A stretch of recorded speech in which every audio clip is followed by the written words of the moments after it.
Hi, Taissia. I'm happy to be talking to you. How you doing? Hi, Evan. Doing great. Thank you for having Excellent. me. My Excited for our pleasure. chat. Me too. Why don't you tell the people who you are and what you do? Sure. My name is Taissia. I run marketing at Liftoff. We advertise, monetize mobile apps. We also help developers develop outstanding mobile apps by providing insights. Um, I joined Liftoff 7.5 years ago as a first marketing operations hire, built out all our automations there. That I still use to this day. Liftoff, for those in the know, is known or has been known as a company, that is exceptionally good at like revenue rigor and I would argue, almost entirely to your contributions as marketing leader and operations person there. Um, in this survey that we ran of 400 B2B buyers, we found 60% said that product feature fit is like the most important criteria for shortlisting vendors when they're trying to decide what to get. But shortly behind that, by like 3%, 57% that vendor reputation was the second most important variable when making those sort of sourcing decisions. How do you, as a marketing leader, balance messaging between technical detail and, let's call it, trust building efforts in your marketing programs? We're wonderfully very data driven these days as we have access to tools that continue evolving and improving every day. But marketing 101 and psychology concepts still apply.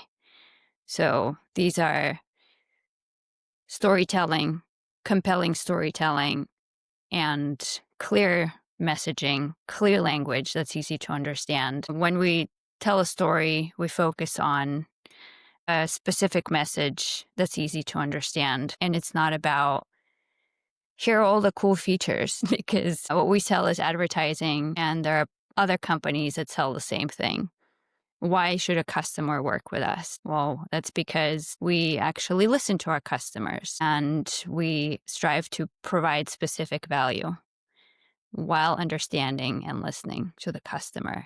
So technical details are all well and good. And I think those are great conversations to have. Also depends on who the customer is. There are plenty of customers who like technical details, but that's a second or a third conversation. When we tell a story, the main goal is to get the conversation started. And that really happens through a specific value proposition of us solving a pain point that a customer has.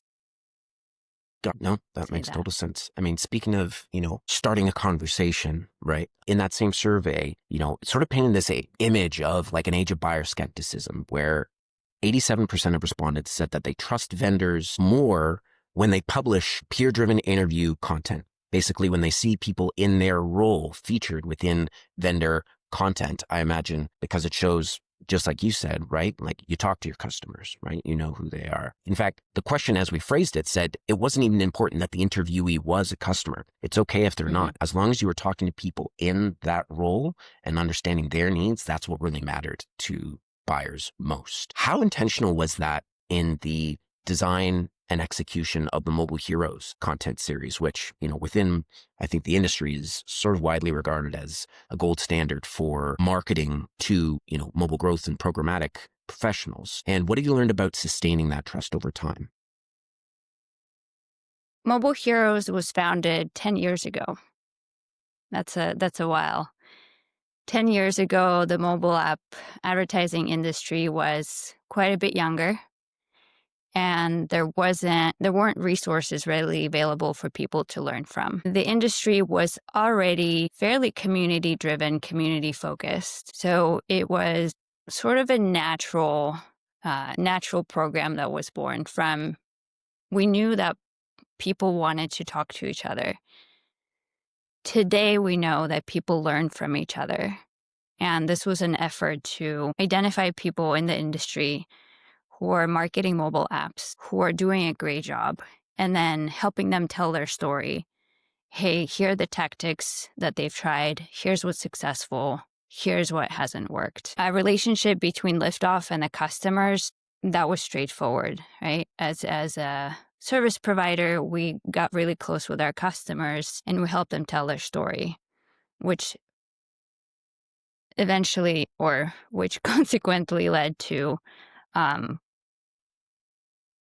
customers learning and testing new things, right? So when we started the Mobile Heroes program, the goal wasn't, hey, we're going to make us look good because we're telling these stories. It was really focused on, hey, we want to help the industry grow. The industry that we're in is extremely community driven. It's all about relationships. Um, I meet people on a regular basis who say they've been in this industry for 15 plus years, which then leads to really interesting conversations, right? Because then you start talking about, well, how was it before there was a smartphone? It's really fascinating. And then people just love the industry and they stay. So the community is still in demand. The marketing should provide a lot of value. It's not about extracting value from customers, but it's about giving value to customers. Storytelling, sharing insights, helping people connect and grow. Absolutely. Cool.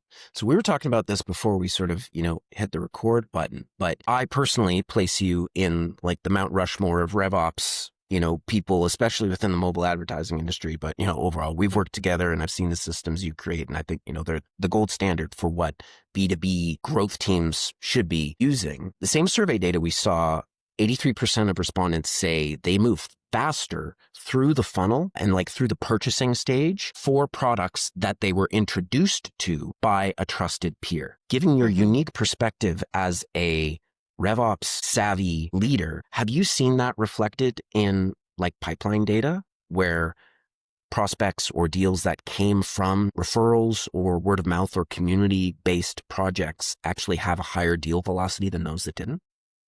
There's no question about it. Industry referrals, word of mouth referrals, partner referrals, peer connections referrals, and I will also liken it to face-to-face interactions at events. Perform, I would say, any digital marketing content, webinars. Yes, human relationships are gold. They always perform better. The velocity is faster because face-to-face or real-time interactions is how humans build trust.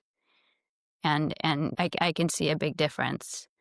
I structure attribution and data operations around a few lead sources. Lead sources like a contact form or an event or community, and they have different weights just from experience.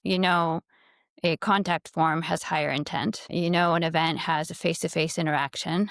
And, community has community and word of mouth. And then you have gated content or webinars, which are going to be higher up the funnel, maybe lower intent. So because I have all the data organized around these lead sources, I can also track back and say, okay, where did this originate?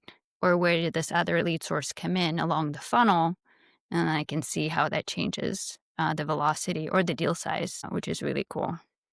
So yes, the short answer is yes. The community and referral interactions do make a big difference. Awesome. And you said deal size too, eh? So like larger deal sizes Yes. coming through those? Yes. Awesome. What about retention? Do customers that come through those sources stick around longer? Yes, we did. We did some research on the Mobile Heroes program, looking at the accounts where we had a mobile hero compared to not. And if you think about mobile heroes as us making an effort to keep a strong relationship, to nurture a relationship with a customer. And the data was pretty clear that the accounts where we had a mobile hero, so there was a consistent effort on nurturing the relationship, those accounts stayed customers for longer than Awesome. So actually like participation in the program itself was a net positive contributor to client retention. Yes. Very cool. Awesome. Thank you. That's super interesting. Good to know. The top motivator among survey respondents we found for exploring a new vendor, like what will get them cross that line to actually putting that vendor on their list as someone they consider by far, was the feeling that they understand my needs. That's what they said, the feeling that the vendor understands my needs. Do you operationalize empathy into your messaging or your funnel design in ways that you feel move beyond maybe the conventional shallow personalization of like hi first name or something like that? Let's see. I would liken, I like your word choices, and they also make me worry a little bit. Operationalize empathy. I guess those two things are funny together. I would liken this to targeted messaging. So for Liftoff, we have specific company or customer profiles. They're advertisers, they're publishers. So advertisers are looking to grow the user base, revenue. Publishers are looking to monetize, grow revenue while providing a good experience for the customers that use the app. And then developers are obviously using it, looking to provide a delightful experience to people who use the app. So as we talk to our customers, we really look to understand what's the most important, what are the pain points, what is top of mind right now. And right now, for everyone, that's AI. How did you implement AI? And what were the results? So people are looking for really specific stories. So that's something that we've been looking at. This is just an example. So again, we go back to talking to customers, understanding them. And then if we have customers tell their stories or prospects tell their stories, that solves for needing to operationalize empathy, because you have folks telling their stories, and that's inherently more relatable and builds trust because they're real life examples. I would say that in our specific industry, with targeted messaging, with a specific customer profile, we haven't needed to scale really big. So we're just in a unique space that we don't need to operationalize it so much that it needs to scale to really big numbers. So you have built complex teams across, sales, marketing, GTM. I think you very clearly understand the importance of sales marketing alignment. And again, having as much experience as you do in RevOps, quantitative marketing and building those sorts of elaborate and reliable reporting systems. How do you find the balance between, let's say, like numbers-driven marketing efforts and the more, maybe let's call it, intuitive side of marketing, right? How much of your resource allocation and strategic choices are determined by straight ROI off of attribution versus maybe what you're feeling or seeing anecdotally from the industry in the way of like interest and what's resonated with folks? That might be my favorite question. Well, there's an art and a science to it. I think I've been in marketing over 15 years, and I think the longer you're doing something, the more you build up your intuition. So gut checks are definitely part of every decision. Company goals are always around hitting specific revenue targets. When we think about making decisions that are around hitting revenue targets, I look at the funnel. And before getting to the funnel, I have identified specific metrics that are valuable. So you have your opportunity revenue, you have your opportunity deal size, you have a number of opportunities that are closed won, you have opportunities that have been created. I can look at their stages. Before that, I look at number of accounts engaged. Who are they? What's the quality of the account? And before that is the contacts that were engaged by marketing. So I have quarters and quarters of data, and every quarter I look at data and refresh the patterns and the trends. So I can track patterns over time. I can see seasonality. I can see, based on the current quarter performance, what impact marketing and sales activity will have 6 quarters, 9 quarters from now, just based on historical data. And then, of course, I weave into, here's what's happening in the industry now, and this is the impact that it might have. I always start with the numbers, and I see what the data is telling me, what the trends are telling me, and then apply the gut feeling. Okay, this is right, this is not right. And given what's going to happen next month, here's how I think the data will net out. Let's say we have a new product announcement, or we're looking to grow and establish in a new country or a new category, so a new industry. Awareness and branding are really important there. And you know a lot about marketing, it's really hard to measure brand awareness. So when we talk about brand plays, we talk about measuring views, shares, and mentions. And those are pretty difficult to track to revenue. However, with an attribution system that we have built out, we can draw a thread. However, even when we have views, clicks, and likes, we look to take them down the funnel somehow and lead to a conversion, either through an event or a content download. And then those metrics become more solid and it's easier to track them to revenue. As someone who I imagine has a lot of people coming to them for direction and advice on getting the most out of their marketing systems, revenue operations, marketing operations, automation, the use of AI in this whole sort of ecosystem. What do you find actually drives results at scale versus what people are maybe not mistakenly, but, maybe drawn to, if only for the flashiness of it? We have a 8-person global marketing team, and we execute 60 plus events per year, launch 8 or so plus reports a year, many more webinars. We run a community marketing program, Mobile Heroes, and do a lot more. And how are we able to do it? We're able to do it because there's a process. And a process and a system that's organized around how we work, that takes away having to make decisions, where we have sat down, built a strategy, and agreed, here's how we're going to do this. And it's the same with operations. It's, how does the business work? What are your needs? What is the most important?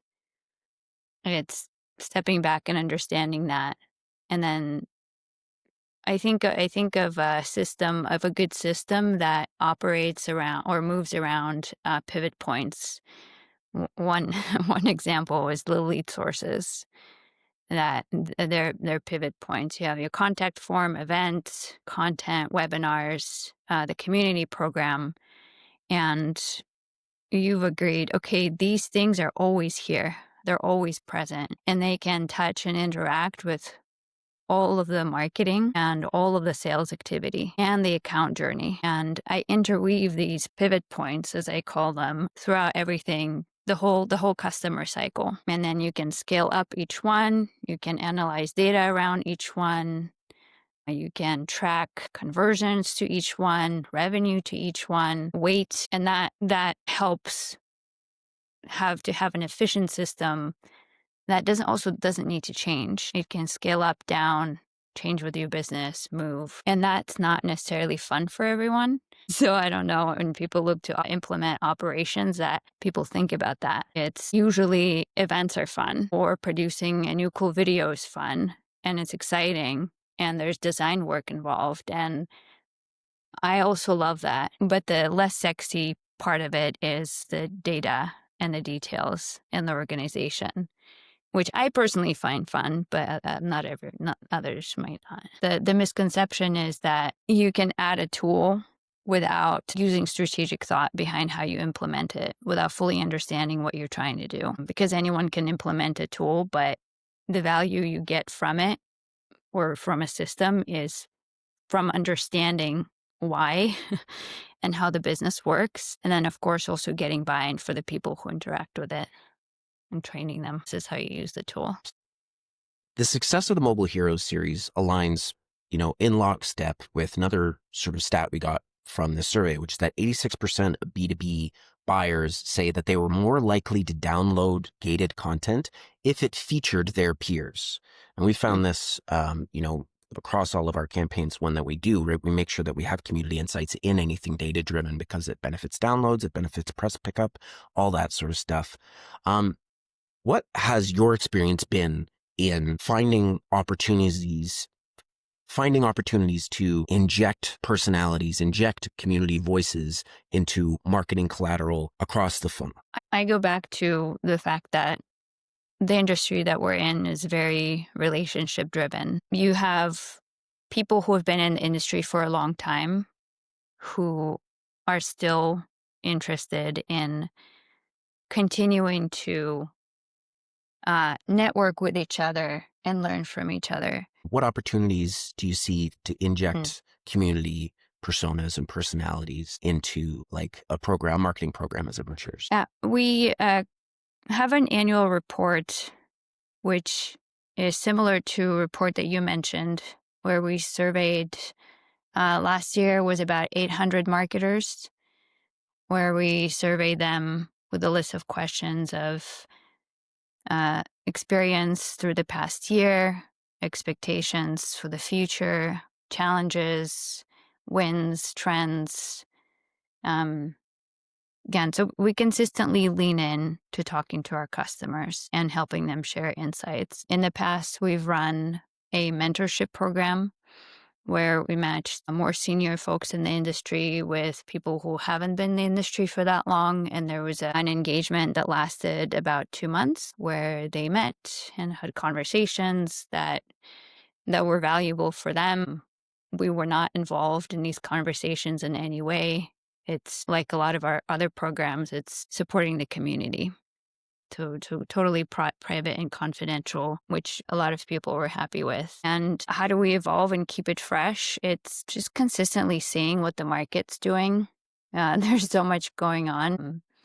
I try to stay engaged with what's happening on Discord or what people are doing on Twitch. Don't participate in TikTok too much, but I make sure to read all the marketing newsletters that come through to get ideas, because people do get bored, and there is value in continuing to evolve whatever we're doing. Absolutely. Speaking of evolving, so a survey we ran found that 83% of B2B buyers are more likely to read thought leadership content from a vendor after they have seen their peers appear in like peer-led community-driven content. Insofar as any marketing department has control over the pieces of content that different prospects have throughout their funnel journey, say someone who's very up top in the funnel versus someone who's very low in the funnel, are there any best practices you've seen for what types of content to try and arrange for those different funnel stages that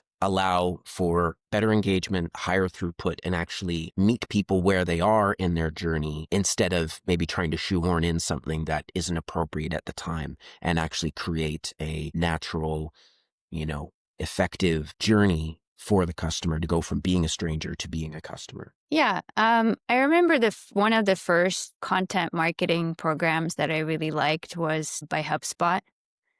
I was already in marketing operations, and HubSpot had a weekly blog or a monthly newsletter or both at the time, where the topics that the company highlighted spoke to me because those were the things that I worked through when leading marketing operations. And things like email deliverability or A/B testing or automating workflows, data cleanliness, how to set up and create fields and field formats in a way that was sustainable and easier to maintain. Deduping, fun, sexy topic, which is near and dear to my heart because duplicate data is terrible and just breaks things and don't want that. Yeah, so I think marketing to prospects should be different than marketing to existing customers. So, for example, the reports that we release a number of times a year, and these cover specific industry KPIs, and they cover specific ad formats and how these are performing during this year.